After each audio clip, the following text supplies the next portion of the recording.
ce livre, l'intérêt également du thème qu'il a choisi. Je suis venu pour plusieurs raisons. D'abord parce que c'est lui, l'écrivain.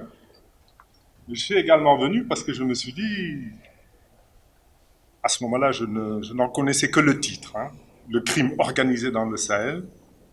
Je me suis dit peut-être que je vais déceler quelques bonnes opportunités, pistes, pour pouvoir refaire mes finances qui ont souffert de l'activité politique.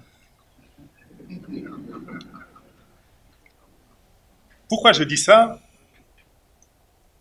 Je n'avais pas encore lu la suite, l'utilisation du numérique et les politiques de prévention qui mettent Mamadou du bon côté, celui de la lutte contre la criminalité.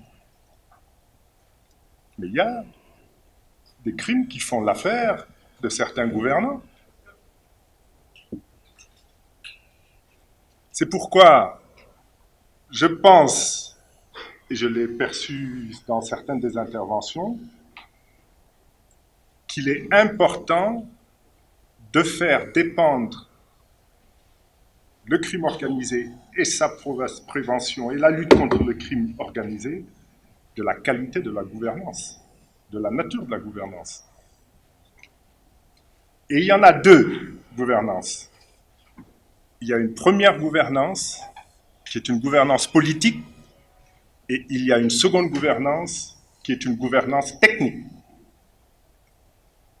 Dans nos pays du Sahel, puisque c'est le champ d'action qui nous intéresse, malheureusement, les deux sont souvent insuffisantes.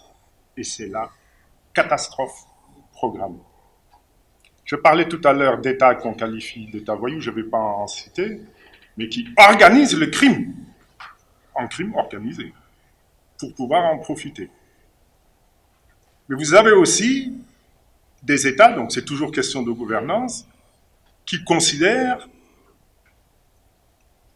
que le crime organisé tel que nous le redoutons, lutter contre ce crime n'est pas une priorité.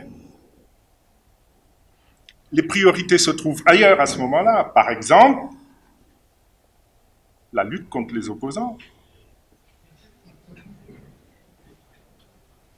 Il y a de l'écoute, il y a des renseignements généraux, mobilisés contre Goudiaby Atepa, pourtant il est inoffensif, Goudiaby Atepa, ou Abdoul Mbaye, alors qu'il y a d'autres risques qui sont en route vers nous et qui parfois peuvent surprendre.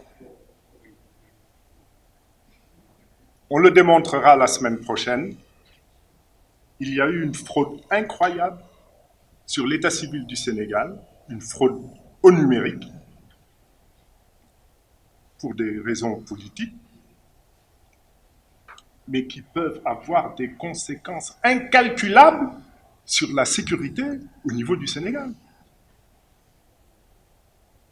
Tout à l'heure, j'ai entendu l'exemple de la SAR.